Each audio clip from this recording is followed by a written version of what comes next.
자, 이번 시간 민법 가지고 이제 보도록 하겠습니다. 요약집하고 같이 비교해 가면서 주요한 내용들을 다 확인을 할게요. 그래서 첫 번째 문제, 법률 행위 등에 관한 설명. 옳은 것은 되어 있고요. 법률 행위라고 하는 거 단독 행위, 그다음에 계약 등으로 나눠서 볼 수 있겠고, 의사 표시자, 표의자의 표시된 의사에 따라서 법적 효력이 발생하게 되는 것을 법률 행위라고 이렇게 정의를 합니다. 그래서 상대방 있는 단독 행위, 동철, 상추, 취해 이렇게 7가지가 바로 상대방 있는 단독 행위, 합의 해지 이런 것들은 소위 이제 계약의 일종이 되게 된다라고 해서 1번 질문 어떤 해약의 고지가 없다 할지라도 각사의 서명 마련할 것을 강력히 요구한 행위, 강박에 따른 의사표시다 해서 틀리게 구성이 됐고요. 별로 중요치 않습니다. 그래서 강박이라고 하는 것은 해약의 고지를 전제로 하는 개념입니다. 2번 질문이요. 기성조건을 정지조건으로 한 법률행위, 무효인 법률행위에서 쟁점 하나 대조 해서 정기해능 이렇게 외워야 되죠. 그래서 정지조건이 기성조건이 된다. 해제조건이 불능조건이 되게 되면 이건 조건 없는 법률행위, 즉 유효한 법률행위 이렇게 가야겠고요. 2번 질문 틀렸고요. 3번 이거 답을 좀 쉽게 뽑았어요. 그래서 의사표시가 발송이 됐다라고 했을 때 도달하기 전에 이 의사표시 처리할 수 있다 해서 답은 3번으로 구성을 했고요. 그 다음에 이제 4번 농취증이라고 하는 거 농지 매매 계약에 있어서 효력 발생 요건이다 라고 해서 틀리게 구성이 됐죠. 이것도 이제 간간히 구성되는 주제에서 농지 매수인이 농취증을 발급받기 전에도 이 농지 매매 계약 자체는 어떻다 유효한 것이 되게 된다해서 이 농지 매수인이 농취증을 발급받기 전에 매매 계약을 체결했다라고 했을 때 매도인이 자신의 채무 이행을 거절할 수 없다라고 할 것. 그 다음에 이제 지난번에 나왔던 문제죠. 주택법상 전매 제한 규정 위반은 전매행위라고 하는 거. 이건 이제 단속 규정에 해당이 되기 때문에 유효한 것으로 해석을 하게 된다라고 해서 주로 나오는 거 2번 지문 정기해능에 관한 주제, 그 다음에 4번 5번 묶어서 가야 되고, 농취증 얘기는 저기서 이제 기억해야 되죠. 공인중개사법 민법에서 주어신경이라고 하는 거, 주말 체험영농, 그 다음에 농지 전용 허가, 농지 전용 신고, 그 다음에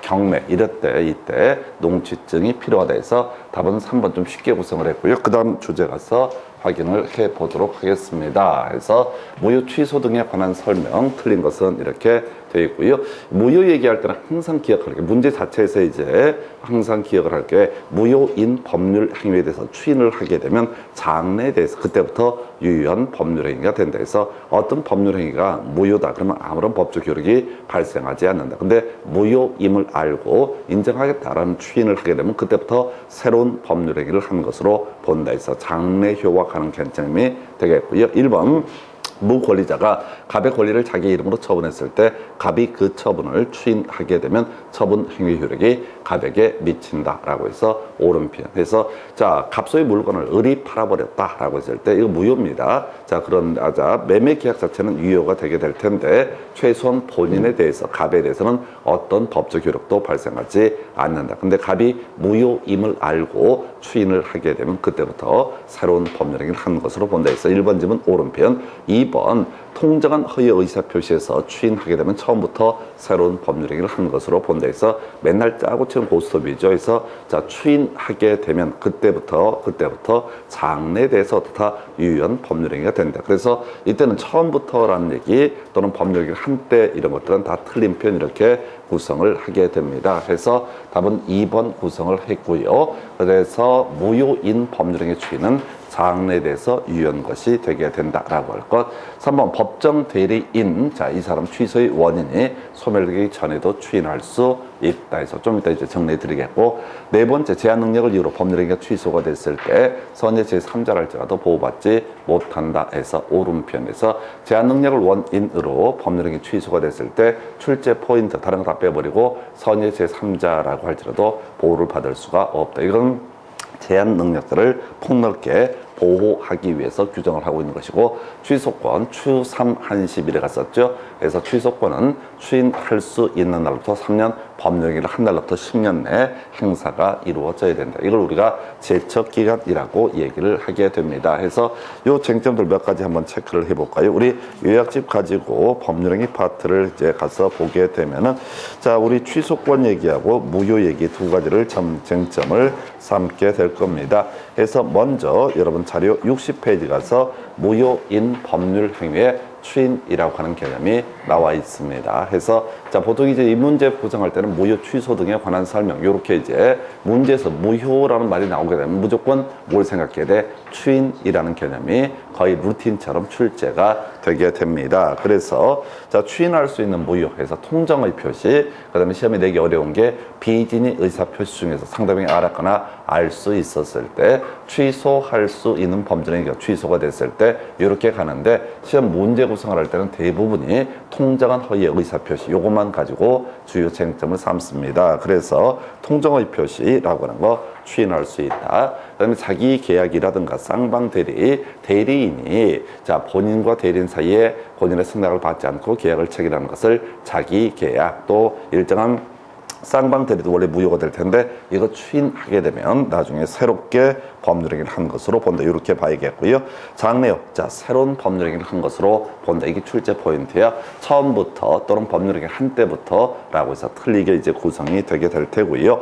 자, 그다음에 2번 질문 하나 꼭 기억하셔야 돼. 이게 사령으로 나오죠. 그래서 무효인 가등기라고 하는 것을 유효한 등기로 전용하기로 약정을 하게 된다라고 하게 되면 이때는 그때부터 다 새로운 법률행위를 한 것으로 본다. 그때부터 유효한 등기가 되게 된다 해서 아무래도 제일 어려운 파트가 무효인 가등기의 유용이라고 하는 거 해서 이렇게 쟁점 삼아봤습니다. 그래서 이게 이제 지금 60페이지 무효인 법률행위 추인이라는 개념이 될 테고요. 그 다음에 취소권 관련해서 여러분 자료 59페이지 취소권 행사의 제한이라고 하는 거 세 가지가 있습니다. 하나가 첫 번째가 직접 추인을 했을 때, 자, 제척기간 도구가 있을 때에서 추3한시이라고 하는 거 추인할 수 있는 날부터 3년, 법률행위를 한 날부터 10년 경과되면 이때는 더 이상 취소권을 행사할 수 없다. 두 번째 이슈가 될 만한 것이 바로 추인이라고 해서 항상 시험에 뜨는 건 법정 대리인이 추인하는 거죠. 그래서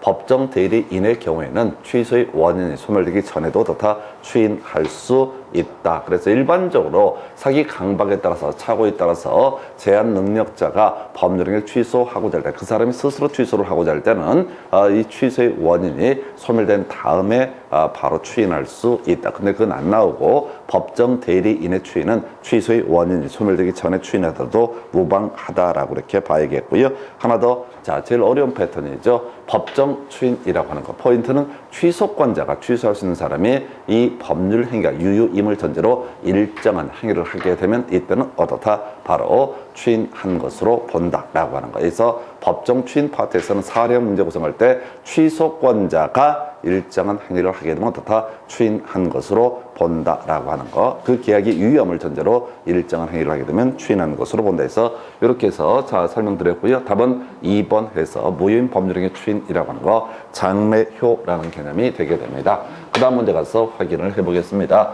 대리권 없는 을이 갑을 대리하여 병에게 갑소의 토지를 매도했다. 이거 그냥 읽어서는 안 되고 미리 답부터 외우고 들어가야 되죠. 그래서 자, 갑소유 X 부동산에 대해서 을이라는 무권 대리인이라는 사람이 있습니다. 무권 대리인이 있게 될 테고, 이 사람이 자, 갑의 대리인 을이라고 표시하고 병과 일정한 매매 계약 등을 체결하게 된다. 이걸 우리가 계약의 무권 대리, 첫 번째 본인 입장에서 생각해야 되죠. 그래서 본인 입장에서는 추인하기 전까지는 본인에 대해서 효력이 없고 추인을 하게 되면 본인에 대해서 유효한 법률행위가 된다. 그래서 계약의 무권 대리라고 하는 것을 우리가 유동적 무효라는 용어를 쓰게 됩니다. 두 번째, 이 본인의 입장에서 추인이라고 하는 거 결국은 상대방한테 의사표시가 도달해야지 어떻다? 추인으로서 효력이 발생하게 된다. 이때 출제 포인트, 변경을 가한 추인, 조건을 가한 추인은 상대방이 동의하지 않는 이상 무효가 되게 된다라고 이렇게 봐야겠고요.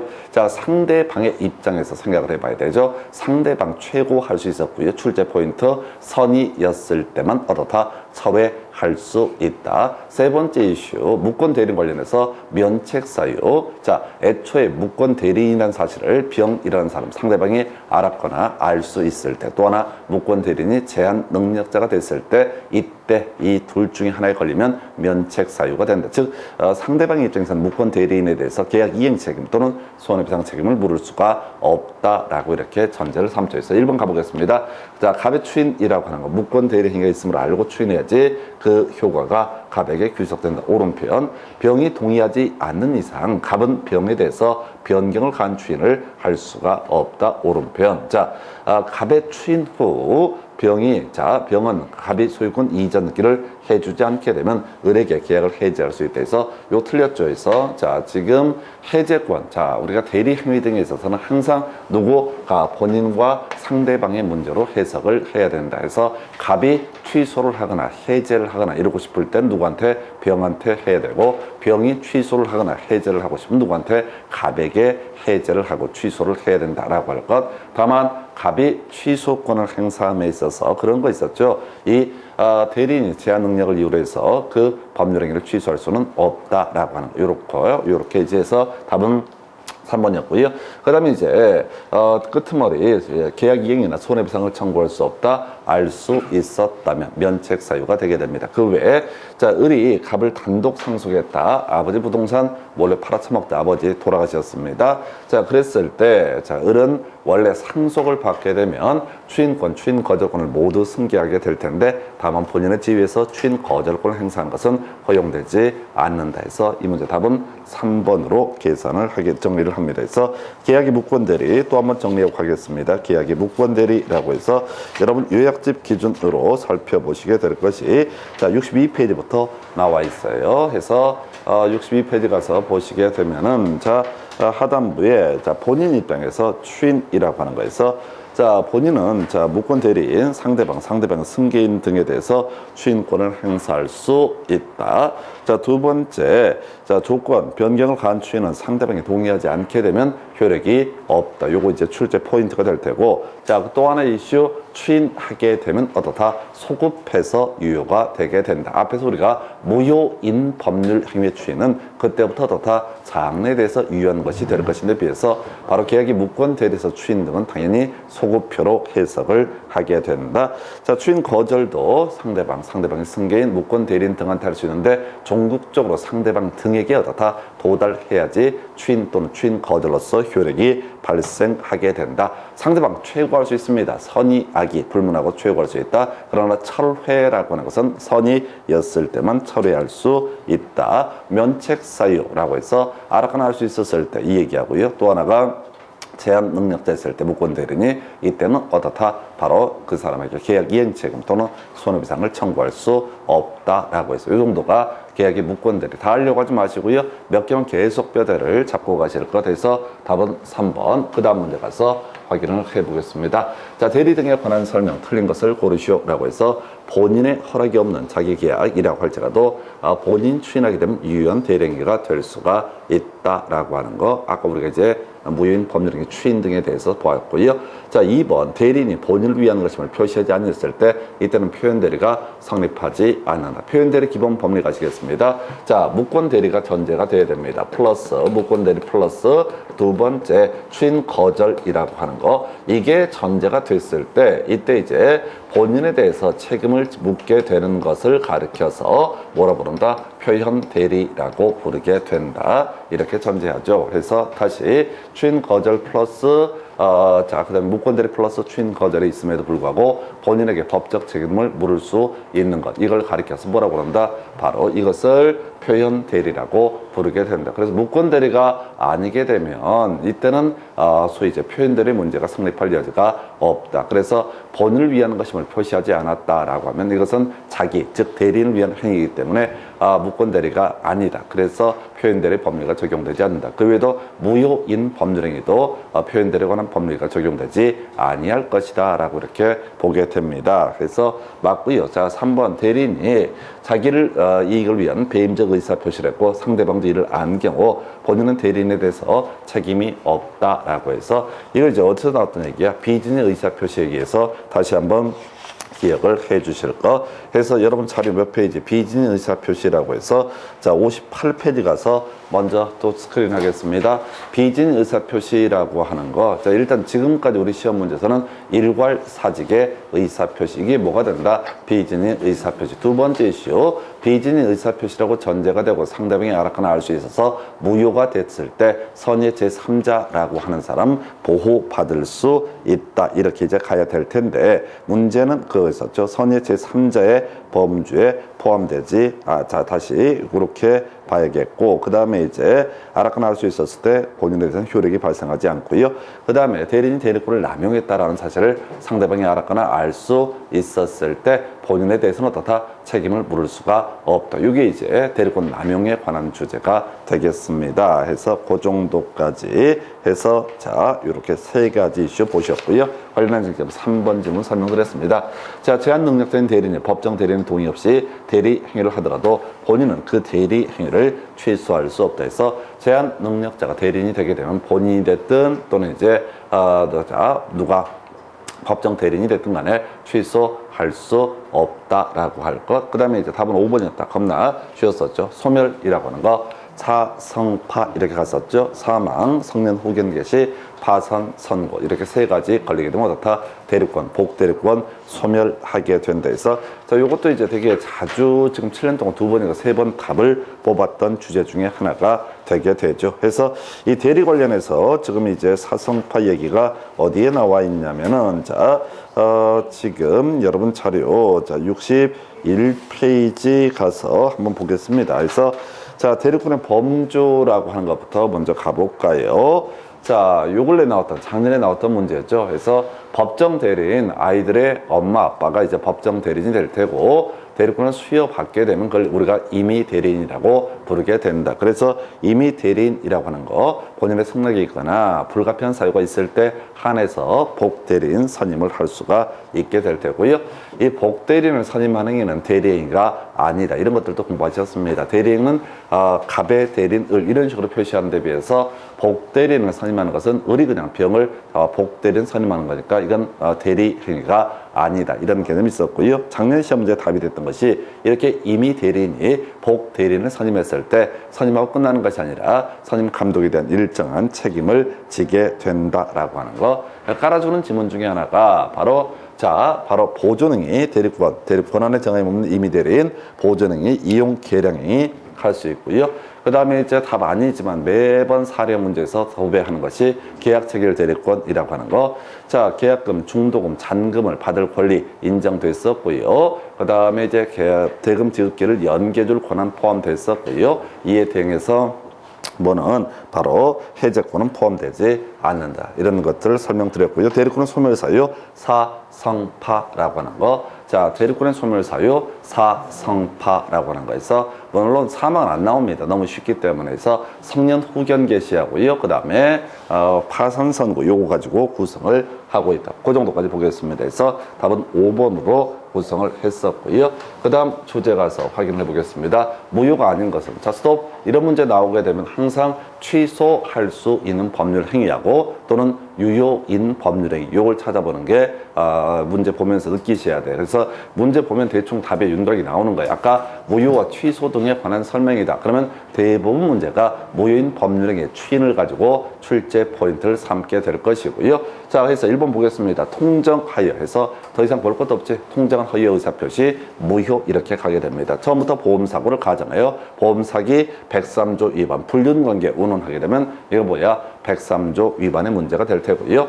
자, 4번. 자, 직접거래 금지 규정에 위반한 직접거래 요게 단속 규정에 해당이 되게 된다 해서 단속 규정 3개 기억하셔야 됩니다. 첫 번째, 허가구역 외 지역에서의 중간 생략 등기 요거 단속 규정에 불과하다. 그래서 허가구역 외 지역에서 중간 생략 등기를 하더라도 행정 형벌을 받는 건 별개의 문제로 법률 행위 자체는 유효한 것이 되게 된다. 두 번째, 자, 주택 관련해서 주택법상 전매 금지 규정이라고 하는 거, 이것도 단속 규정. 그리고 공인중개사법 영역에서 이미 출제가 됐었죠. 그래서 직접거래 금지 규정이라고 하는 것도 단속 규정에 불과하다. 세 가지 갑시다. 토지 관련해서 일반적으로 허가구역 외 지역에서의 중간 생략 등기. 두 번째 이슈가 되는 게 주택 관련해서 주택보상 전매 금지 규정. 세 번째 중간에 중개업자 관련해서 직접거래 금지 규정은 소위 단속 규정에 불과하게 된다. 네 번째 이 얘기는요, 바로 강행 규정 중에 하나, 효력 규정 중에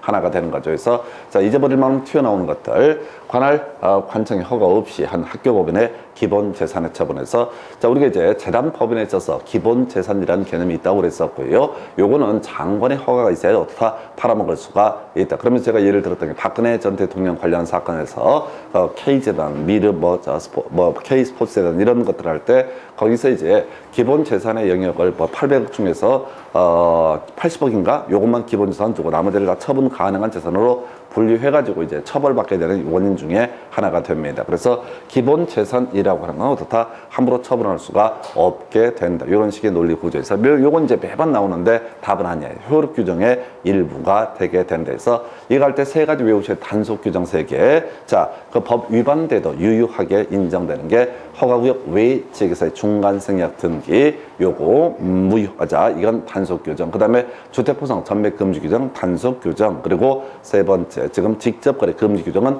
역시 단속 규정. 그래서 작년 문제에서는 허가구역 내에서의 중간 생략 등기를 가지고 출제된 점을 삼아냈었죠. 그래서 허가구역 내 중간 생략 등기는 자, 그 매도인하고 매수인 두 사람이 토지거래 허가를 받아야 되는데 중간 뛰어넘어서 토지거래 허가를 받은 사안에 있어서 요건 부동산거래 신고 등에 관한 법률 위반, 효력 규정 위반돼서 무효가 되게 된다. 해서 자, 이 문제 답은요, 지금 4번으로 구성을 하게 됩니다. 그래서 하여튼 무효 얘기, 무효가 아닌 것은 하게 되면 유효, 유효는 뭐가 된다? 단속 규정을 주로 생각을 하면 좋겠다라고 할 거예요. 그 외에도 우리가 이제 103조 등 관련해서 다운 계약서나 이런 것들은 소위 103조 위반, 무효는 아니다 이렇게 해석을 하게 됩니다. 그래서 답은 4번. 그 다음 주제 가서 확인을 해보도록 하겠습니다. 조건부 법률 행위 등에 관한 설명 틀린 것은 해서 일단은 이 문제가 나오면 그냥 갈 것이 아니라 하나, 둘, 세 개 정도 가야 되는 최대 3개. 첫 번째 제일 중요한 게 뭐가 된다?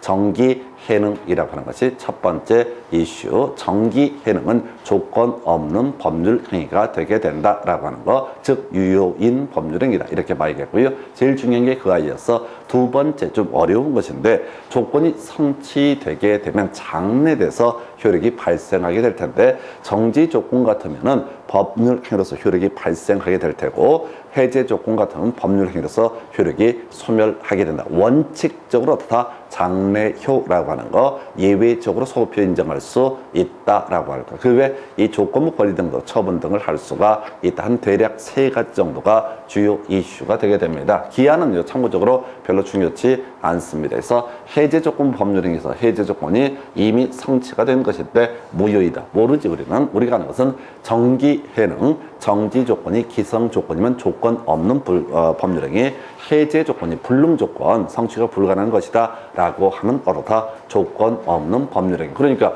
정기 해능 아니니까 얘는 무효인 법률 행위가 되게 된다. 그래서 2번 지문 이게 답으로 뽑았나? 그래서 조건을 붙이는 것이 허용되지 않는 그런 법률 행위, 이게 불법 조건 법률 행위 될 텐데 조건만 무효가 되는 것이 아니라 법률 행위 전부가 다 무효가 되게 된다. 해서 자, 요걸 이제 2번을 틀리게 구성을 했었고요. 세 번째, 자, 끄트머리, 자, 처분 등을 할 수가 있다. 조건부 권리. 그다음 네 번째, 자, 지금 이제 조건 없는 법률행위 상대방의 법률행위 당사자는 조건의 성부가 조건 있는 있죠. 조건 있는 법률행위 당사자는 조건의 성부가 미정한 동안에 조건의 성취를 얻게 될 상대방의 이익을 해야지 못한다. 오른편인데 별로 중요치 않고요. 자, 기초가 되는 개념, 해제 조건이 있는 법률행위 조건이 성취되게 되면 그때부터 법률행위로서 효력을 잃게 된다. 지금 핸드폰 쓰게 해줄 텐데 이번에 할 땐 점수는 빠져봐. 80분 안 나오면 핸드폰 사용을 금지시킬 거야 라고 해서 애가 점수가 안 나왔다. 그러면 이제 핸드폰 사용을 금지를 시킨다. 이런 논리 구조가 바로 효력을 잃게 된다라고 할까 해서 자, 일단은 답은 2번에서 정기해는 게 제일 어렵습니다. 그리고 이 두 번째 답이 됐던 지문은 보시면 그렇게 어렵지 않아요. 사람 죽여주면 100만 원 줄게. 이게 불법 조건부 법률행위가 되게 됩니다. 자, 그랬을 때 사람 죽이지 않고 와서 100만 원 달라고 했다가는 지가 죽는 수가 있다고 그랬어요. 조건만 무효가 되는 것이 아니라 법률행위 전부가 다 무효가 되게 된다. 해서 이 문제 답은 2번 이렇게 해석을 하게 됩니다. 그 다음 주제 가서 확인을 해볼까요? 자, 불공정한 법률 행위 등에 관한 설명 틀린 것을 고르시면서 일단은 이 내용과는 별개의 문제로 기본부터 가보도록 하겠습니다. 그래서 불공정한 법률 행위라고 해서 여러분 자료 몇 페이지? 58페이지 가서 가보겠습니다.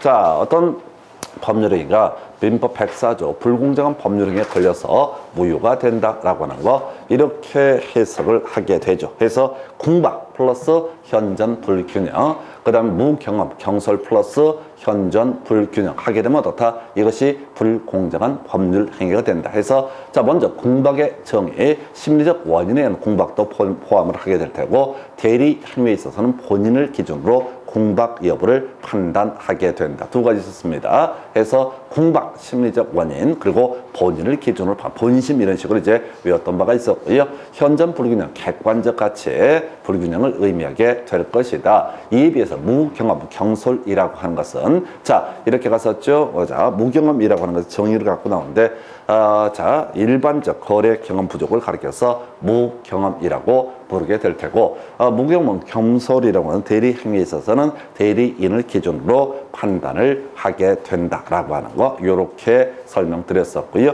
그리고 나서 지금 이제 자, 무상계약 이제 이라는 게 경매에 있어서는 소위 불공정한 법률 행위에 관한 조항을 적용하지 않는다. 이제 거래 과정에서 폭리라고 하는 것을 규제하기 위한 개념이 불공정한 법률 행위의 의미가 되게 된다. 그래서 자, 1번 법률 행위가 현저하게 균형을 잃었다고 해서 궁박 등이 추정되지는 아니한다. 오른편이죠. 원래 요건 자체가 궁박 플러스 현전 불균형 이렇게 가야 돼요. 그래서 그 다음에 2번 지문요.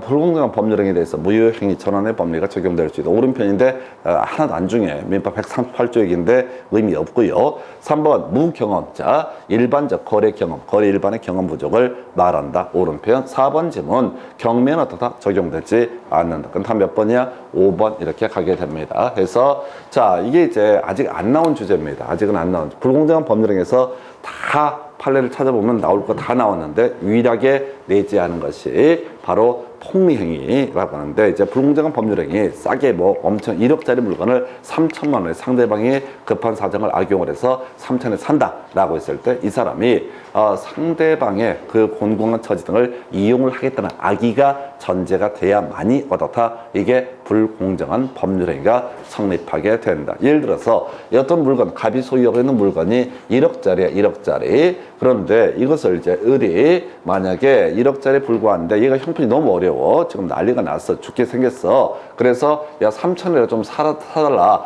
라고 부탁을 한 거야. 그래서 을이 사준 거야. 별로 살 생각이 없었어. 1억짜리 해봤자 땅값만 1억이지 별 쓸모가 없다고 판단하고 있는데 와 자꾸 부탁을 하는 거야. 그래서 사줬어. 그리고 나서 얘가 한숨 돌릴 것 같으니까 뭐라고 얘기해? 불공정한 법률행위 무효. 요거 안 된다는 겁니다. 을에게는 이것을 상대방의 궁박이나 무경험, 경솔을 이용을 하겠다는 악의라고 하는 것이 존재해야지 어떻다? 불공정한 법률행위를 주장을 할 수가 있다. 만약 이렇게 안 하고 되면 일단 급한 불 끄고 나서 나중에 쌩까하고 바로 작전 들어오게 되니까 안 된다. 그래서 악의라는 것이 있어야만 어떻다? 불공정한 법률행위라는 것이 성립할 수 있다. 해서 요것만 지금까지 7년 사이에 내지 않았던 주제가 되겠습니다. 그래서 하여튼 요거는 아마 지금 문제 풀어가실 때는 5번을 찍었어야 정상이야. 1번, 2번, 3번, 4번이 워낙 루틴한 주제이기 때문에 이렇게 가야겠고요. 그래서 하여튼 그렇습니다. 시험 문제 이제 공부해 가실 때도 시험 문제 나중에 풀어 가실 때도 그냥 항상 그 중에 찍어내는 거야. 그래서 답은 5번 이렇게 보셨고요. 좀 새로운 영역 봤고요.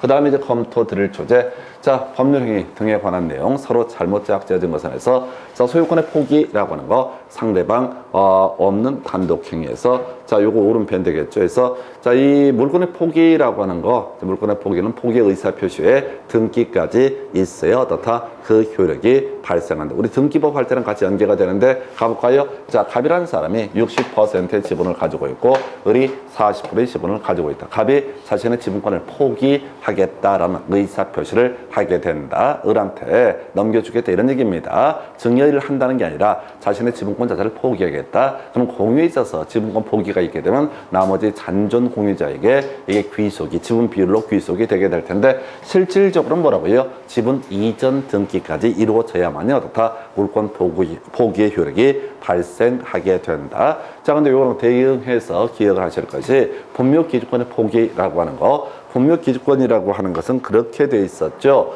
포기의 의사표시로 충분하고 봉본 자체를 꼭 제거할 필요는 없다라고 했던 거. 이게 이제 분묘기주권의 포기 좀 특수한 형태다 보니까 시험 문제 답을 구성을 했던 바가 있습니다. 그래서 일단 첫 번째 오른편 지상권의 설정이라고 하는 거, 설정적 승계 취득, 설정적 승계라고 이렇게 얘기를 하죠. 그래서 우리가 이제 원시 취득에 대응해서 자, 승계 취득이라는 개념이 있죠. 그래서 이 승계 취득이라고 하는 크게 이전적 승계와 설정적 승계로 대별해 본다 해서 이전적 승계는 구권리자에서 신권리자로 권리가 통째로 넘어가는 것을 이전적 승계, 매매, 증여, 상속 이런 것들을 가리켜서 이전적 승계. 이에 비해서 저당권의 설정, 지상권의 설정 등은 구권리자의 권리 일부를 떼내서 신권리자에게 일부 권리를 부여하는 것을 가리켜서 설정적 승계. 오른편 되겠고요. 자, 답은 3번 뽑았죠. 합의 해제라고 하는 거. 합의 해제는 뭐가 된다? 계약의 일종이 되게 된다 해서 자, 우리가 동철 상추 취해서 동의, 철회, 상계, 추인, 해제,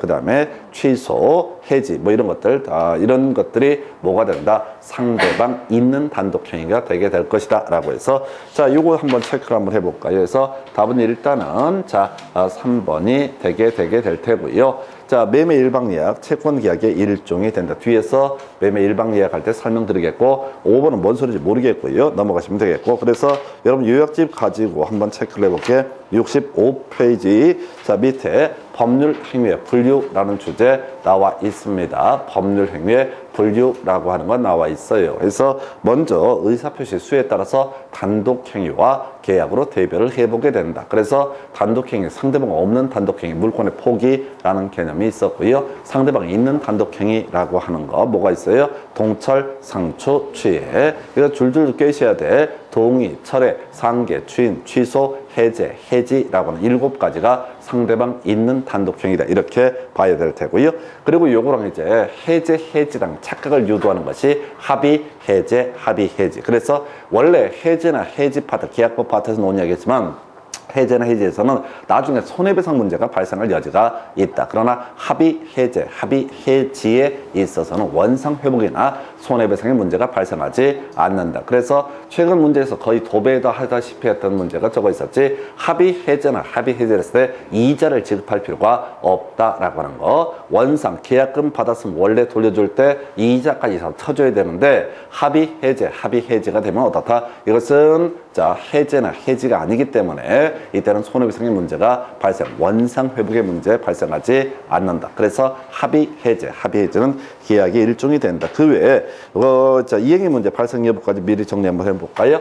자, 매매권 임대차는 소위 이제 채권행위 또는 의무 부담행위로 대별을 해보게 된다. 그 다음에 이제 나머지가 물권행위. 물권행위를 외우는 게 아니야. 해서 가보시겠습니다. 해서 일정한 앞으로의 채무의 이행이라는 것을 발생시키는 것을 가리켜서 채권행위 또는 의무 부담행위라고 부른다. 그래서 갑과 을 사이에 매매 계약이 갑 소유 X 부동산에 대해서 갑과 을 사이에 매매 계약이 체결이 됐다라고 해서 이 소유권 자체가 을한테 넘어간 것은 아니죠. 앞으로 갑은 을한테 소유권 이전 등기를 해줄 의무를 지고 을은 갑에게 대금을 지급할 의무가 발생하게 되는 거, 이걸 우리가 의무 부담행위, 채권행위라고 얘기를 하게 됩니다. 여기서 파생되는 주제, 소위 타인 권리의 매매라고 하는 것도 다 유효한 것이 되게 된다. 이 X 부동산이 원래 지금 병거야. 병건데 갑이 지 것인 양 얘기를 하면서 야, 이 X 부동산을 뭐 이렇게 사라 라고 청약을 해서 또 승낙을 해서 계약이 성립하게 된다라고 했을 때 두 개의 객관적 의사, 구체적 의사의 합치가 있게 되면 어떻다? 매매 계약은 그 자체로 성립하게 된다. 설령 이 사람에게 이 X 부동산으로 가는 처분권이 없다 할지라도 그 자체로 어떻다? 유효하게 성립한다. 그래서 앞에서 그런 거 있었잖아요. 농취증이라고 하는 거, 농지 매매 계약의 효력 발생 요건이 아니다. 자신에게 꼭 처분권이 있어야지 매매 계약을 체결할 수 있는 것은 아니다라고 할 것. 그래서 이런 거, 매매기원 임대차를 가리켜서 바로 의무 부담 행위, 채권 행위라고 얘기한. 나머지는 다 뭐가 된다? 물권 행위의 문제로 가게 된다. 그래서 물권 행위는 이런 거죠. 갑에서 을로 소유권 이전기를 해주는 행위, 이걸 가리켜서 뭐라고 한다? 물권 행위. 그 자체로 물권 변동 효력이 발생하게 되는 것. 그래서 자, 이 문제 답은요, 일단 3번 이렇게 가게 됩니다. 그 다음 문제 가서 확인을 해보도록 하겠습니다. 그래서 갑은 자신의 부동산을 을에게 매도하고 계약금과 중도금을 지급받았다. 그 후 병이 갑의 배임행위 적극가담 얘기 다 끝난 거야. 그래서 적극가담 기어 나오면 무조건 답이 정해져 있어. 무조건 틀린 걸 고르셔야 틀린 걸 고르시오. 그래서 적극가담 무조건 틀린 걸 고르시오. 이렇게 구성을 하게 되는 거죠. 그래서 우리가 법리적으로 제2 매매계약은 무효가 되게 될 테고 선의의 제3자라는 사람은 어떻다? 보호받을 수 없다. 절대적 무효에 해당돼서 어떻다? 이 사람 보호받을 수 없다라고 할 것. 그래서 이런 건요, 읽어보면 안 돼.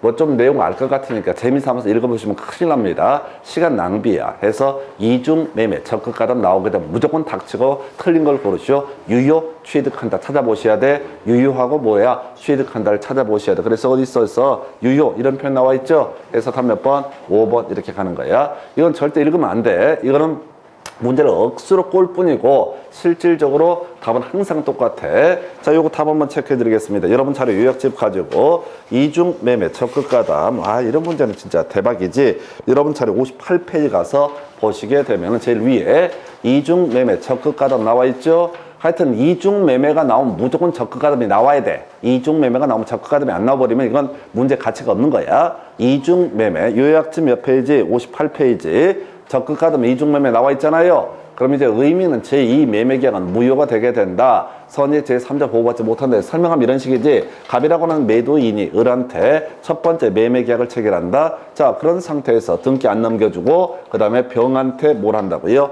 팔게 된다. 그리고 등기까지 얘한테 꼭 넘겨줘야 돼. 그래야지 또 갑을 병정, 내막을 모르는 정이라는 사람이 병한테 소유권을 취득을 하게 된다. 소유권 이전기를 넘겨받게 된다. 항상 스토리가 이런 식이야. 그런데 여기서 핵심 이슈가 되는 것은 뭐라고요? 그냥 닥치고 제2 매매계약은 뭐가 된다? 무효가 되게 된다. 그리고 두 번째, 이 정이라는 사람은 설령 선이라 할지라도 다 권리를 취득할 수 없다. 그럼 이게 또 나오지. 병의 대리인 A가 자, 갑의 배임행위에 적극 가담했다. 이렇게 흔들어 준다고. 닥치고 이런 거 따져 물을 것도 없이 무조건 제2 매매계약은 뭐가 돼야 돼? 무효가, 본인이 적극 가담을 하든 대리인이 적극 가담하든 무조건 뭐가 된다? 무효가 되게 된다. 그래서 이걸 가지고 유효이다 또는 유효를 주장할 수 있다. 다 틀렸어. 이건 절대 문제를 보시면 안 돼. 이건 딱 10초 만에 문제 풀어야 될 그런 문제입니다. 왜? 단 한 번도 예외 없이 이중 매매 적극가담 나오게 되면 무조건 틀린 걸 고르시고 그때는 답이 뭐라고요?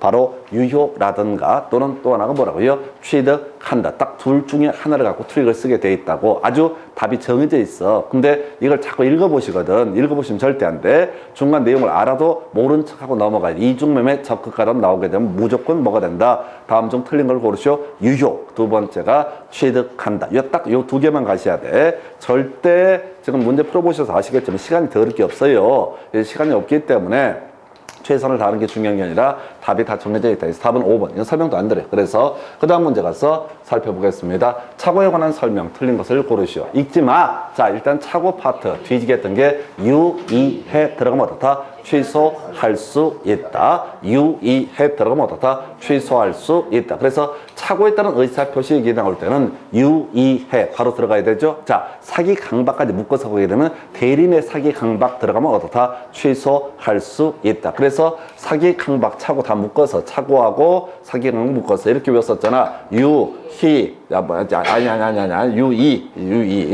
유의라고 해서 유의 해서 유발이라고 하는 거, 이용이라고 하는 거, 해제라고 하는 거. 그 다음에 이제 대리인의 사기 강박 들어가면 어떻다? 유의, 해제 들어가면 어떻다? 취소할 수 있다. 이것만 갖고 쇼부를 보셔야 돼. 기본 틀은 이걸로 가셔야 되고, 여기서 이제 이 문제의 특징, 차고 있다는 의사표시라는 이 주제 출제 포인트가 뭐냐면 더럽게 이상한 말이 많이 나와. 예를 들어서 2번 주채무자 운은, 4번 농지상당법원, 뭐 이런 것들이 막 기어 나온다고 사례가. 자, 판례 지문을 끌고 오는데 읽어볼 필요가 없어. 읽어봐봤자 의미가 없어. 자, 시간이 지금 없어요. 시간이 없기 때문에 빨리빨리 치고 넘어가야 되거든요. 유의해대 취소할 수 있다 해서 일단은 자, 뭐가 있지?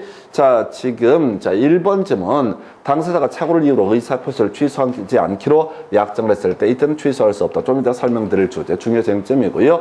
자, 이용을 한 경우 끄트머리 어떻다? 취소할 수 있다라고 이렇게 가야겠고요. 그 다음에 유발됐을 때 어떻다? 취소할 수 있다. 그래서 일단 틀린 것은 답은 몇 번? 5번 이렇게 하는 거고, 여기서 2번, 4번 치고 넘어가는 게 실력이야. 차 입고 나서 이게 무슨 말이다 아니다 이런 것 자체가 의미가 없어. 왜? 똑같은 판례가 안 나온다니까? 아니, 똑같은 판례가 나와도 수험생들이 이 판례가 그 판례일 거라고 하는 걸 기억을 못 한다고. 시험장 가면요 하나도 기억이 안 나요. 진짜 깔끔하게 리셋돼. 깔끔하게 리셋돼. 시험장 가기는 벌벌벌 떨리고 수많은 일들이 1년간 개고생했던 게 다 떠올라. 그래서 내년 학원 어디를 갈까 뭐 이런 계획 세우고 이렇게 별짓을 다 합니다. 시험장 가게 되면.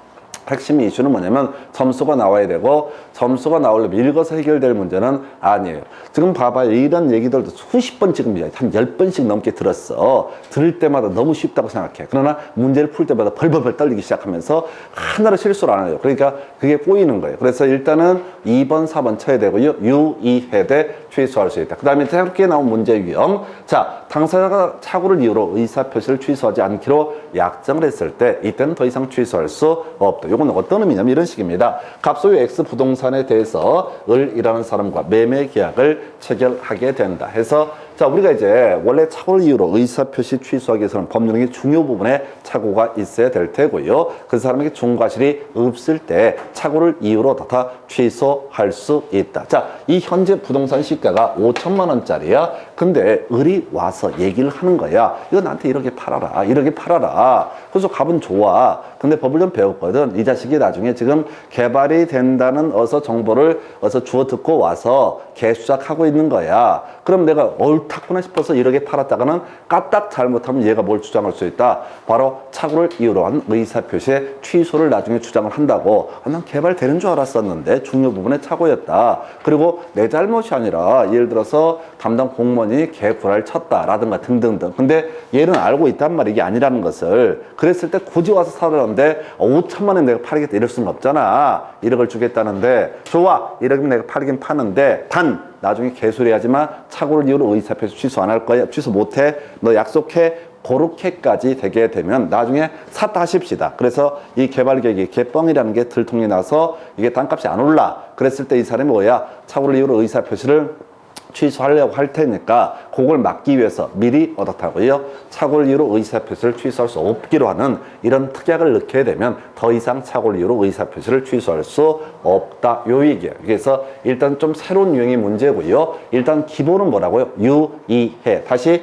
유발, 이용, 해제 있으면 어떻다? 취소할 수 있다. 모를 얘기 절대 쫓아가지 말기 해서 이 문제 답은요. 몇 번? 자, 지금 5번으로 구성을 했습니다. 그 다음 주제 가서 확인을 해보겠습니다. 전세권에 관한 설명 등. 자, 옳은 것을 고르시오 라고 해서, 자, 1번 전세권 10년간 행사하지 않게 되면 시효 완성돼서, 자, 전세권 소멸하는. 틀렸죠? 별로 중요한 거 아니고요. 지역권, 지상권, 전세권 20년간 행사하지 않게 되면 시효 완성으로 소멸하게 된다. 별로 안 중요한 거야. 2번 지문 가볼까요? 건물 전세권이 법정 갱신됐을 때 전세권 일을 등기해야지 그 제3자에게 대항할 수 있다 해서 법정 지상권, 법정 전세권이라고 하는 거 등기 안 해도 어떻다? 이미 그 효력을 주장할 수 있다. 소유자가 바뀌어도 어떻다? 주장할 수 있다. 좀 이따 정리할 거야. 전세권 양도 금지 특약 등기해야만이 어떻다? 제3자에 대해서 대항할 수 있다. 갑소유 X 부동산에 대해서 을이라는 사람이 전세금 교부하고 전세권을 취득을 하게 됩니다. 이걸 갑을 병정이라는 사람에게 전세권을 또 이전을 하고자 합니다. 겁니다. 그래서 전세권은 원칙적으로 양도할 수 있습니다. 다만 전세권 설정 계약을 체결할 때 양도 금지 특약을 넣고 그걸 등기까지 하게 되면 어떻다? 이것을 양도할 수 없다. 지상권 양도 금지 특약 무효입니다. 다시 지상권, 지역권, 전세권 이 중에 지역권은 양도할 수 없다. 이게 가장 기본이 되게 될 테고, 두 번째 지상권, 전세권은 기본적으로 양도할 수 있다. 근데 지상권은요 양도 금지 특약 자체가 무효가 되게 될 테고, 전세권은 양도 금지 특약이 있다라면 어떻다? 그리고 등기가 되어 있다라면 양도할 수 없다라고 할 것. 3번 보시고 4번 타인 토지에 있는 건물 전세권을 설정했을 때 그 전세권 효력은 건물 소유의 목적은 지상권 임차권에 미친다라고 해서 요걸 이제 답으로 구성했었고요. 요 근래 안 나왔습니다. 요 근래 문제에서는 건물 저당권 지상권 임차권에 미친다라고 하는 것이 출제가 됐었고요. 건물 전세권 어떻다? 지상권 임차권에 효력이 미친다라고 해서 요렇게 해석을 해서 4번으로 구성을 했고요.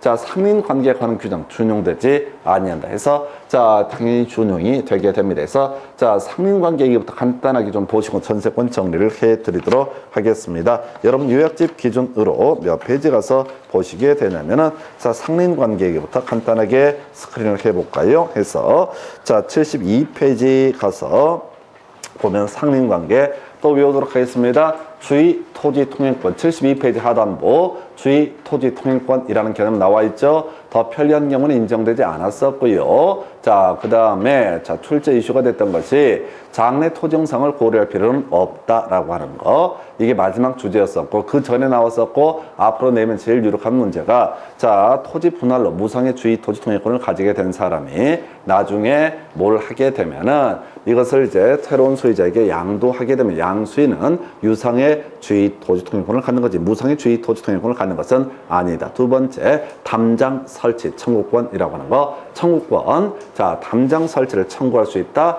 형성권입니다. 그래서 상대방은 어떻다? 협력할 의무가 있다라고 하는 거. 그 다음에 어려운 거 맨날 실수하기 좋은 게 설반 측비라고 해서 설치 비용은 절반씩 부담하고 측량 비용은 면적에 비례해서 부담을 하게 된다. 이런 게 있겠고 최근 문제에 나왔던 것이 이계 건축이었었죠. 그래서 반 미터 이상 띄어서 지어야 되는데 1년 이상 공사가 진행되거나 건물이 완공된 때는 손해배상만 청구할 수 있다라고 할 것. 그리고 마지막 자, 뿌리 가제 제거. 뿌리는 아무 때고 제거할 수 있지만 가지는 임의로 제거할 수 없고 제거 청구한 다음에 들어주지 않게 되면 이때 제거를 할 수가 있다. 이런 게 상린관계. 이런 상린관계에 관한 조항은요 당연히 지상권자 또 어디 전세권에도 다 준용되게 된다. 이렇게 가야 될 테고 전세권 얘기 여러분 자료 78페이지 가서 보겠습니다. 그래서 전세권 자 1년에 약 한 문제가 나올까 말까 하는 주제죠. 그래서 전세권이라고 하는 거 존속기간 중에는 용익 물권으로서 성격을 가지고 있고 존속기간 만료가 되면 담보 물권적 권능을 가지고 있다. 여기서 파생되는 주제 전세권의 존속기간 만료가 됐을 때 전세권의 일부 전세권의 이전 등기 전세권 존속기간 만료가 되면 가능하다라고 하는 거. 이게 이제 어디에서 등기법에서 이슈가 됐었고요. 약정 전세권 등에 있어서는 자, 전세금이 이슈가 되는데 제일 쉬운 문제 기존 채권으로 가름할 수 있다라고 할까. 큰 쟁점 안 될 테고요. 그다음에 자, 그나마 어려운 것이 건물 전세권의 법정 갱신입니다. 그래서 이 건물 전세권의 법정 갱신되는 경우 존속기간 정하지 아니한 것으로 본다. 여기서 나오는 것이 소멸통고라는 개념이죠. 소멸통고 66에 6일에 X에 3 이런 식으로 해서 전세권자에 있어서 자, 존속기간 정하지 아니한 것으로 보게 되면 전세권 설정자든 전세권자든 언제든지 소멸을 통고할 수 있고 각 6개월 지났을 때 소멸통고 효력이 발생하게 된다라고 할 거. 물론 출제 쟁점이 되는 거 건물 전세권 자, 법정갱신 등기하지 않더라도 제3자에 대해서 대항할 수 있다라고 하는 똑같은 논리 구조가 좀 이따 지상권도 마찬가지야. 법정 지상권이 됐든 지상권이 됐든 간에 소유자 토지 소유자 바뀌더라도 바뀐 소유자에게 특히 이제 법정 지상권 같은 거 등기하지 않더라도 바뀐 소유자에게 법정 지상권 주장할 수 있다. 상관관계 준용되고요.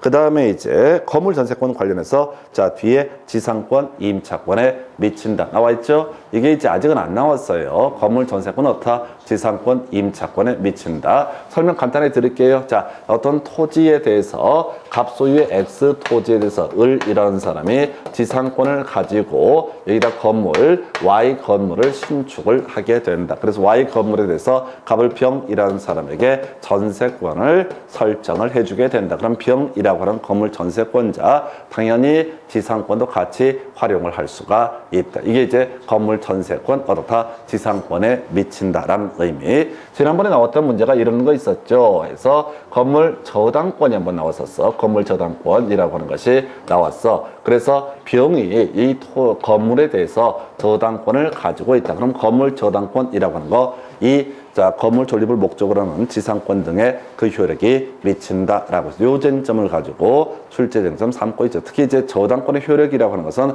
거의 매년 구성이 되게 되는데, 저당권, 부합물, 종물의 그 효력이 미친다라든가, 또 건물 저당권, 지상권, 전세권의 효력이 미친다. 압류 효력이 발생 후에 발생한 차임채권에 대해서도 저당권의 효력이 미친다. 좀 이따 확인해 드릴 거야. 뭐 그런 주제가 있겠고, 나머지 거기 좀 어려운 거 하나 체크해 볼까요? 전세권의 존속기간 만료가 되게 되면 그 전세권을 목적으로 설정된 저당권은 다 실행될 수 없다라고 하는 거. 이건 좀 어렵다 치고 넘어가서 담보물권 중에 지금 뭔 얘기하려고 이게 왔냐면 81페이지 저당권의 효력 범주라고 해서 한 6번째 칸, 5번째 칸 나와 있죠. 81페이지 저당권의 효력 범위.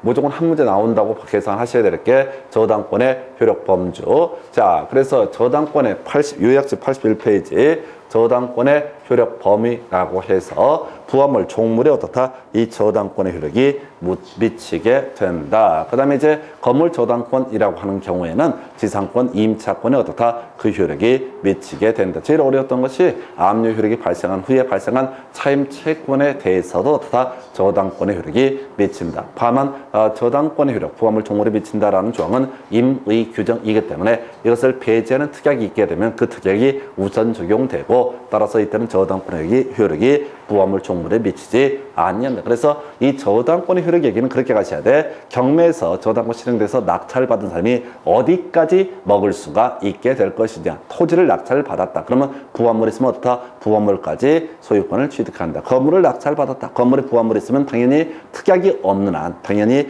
건물에 달라붙어 있는 그 부분을 다 소유권을 취득을 하게 된다. 자, 그런 의미와 관련되어 있게 됩니다. 그래서 아까 건물 저당권 실행됐다. 그럼 건물을 낙찰받은 사람은 그 밑에 건물 소유를 목적으로는 지상권, 임차권도 같이 활용을 할 수가 있다. 그 정도까지 해서 자, 설명드렸고요. 그래서 이 문제 답은 아까 지금 4번을 가지고 구성을 해보였습니다. 그래서 전체적인 맥락. 그래서 자, 최근 문제에서는 건물 저당권 얘기가 주요 이슈가 되고 있었고요. 그래서 그 정도까지. 그 다음 주제 가서 보겠습니다. 지역권에 관한 설명 틀린 건에서 다시 처음부터 출발해야 됩니다. 자, 도움이 필요한 토지, 요역지. 도움을 주는 토지를 모른다. 승역지라고 하는 거. 제일 첫 번째 이슈. 자, 지역권자 누가 된다? 요역지 소유자가 되는 게 원칙이다. 그 다음에 다시 지역권자는 요역지 소유자가 지역권자가 될 테고, 승역지 소유자가 지역권 설정자가 되는 게 원칙인데, 요역지 지상권자, 전세권자도 지역권자가 될 수가 있다.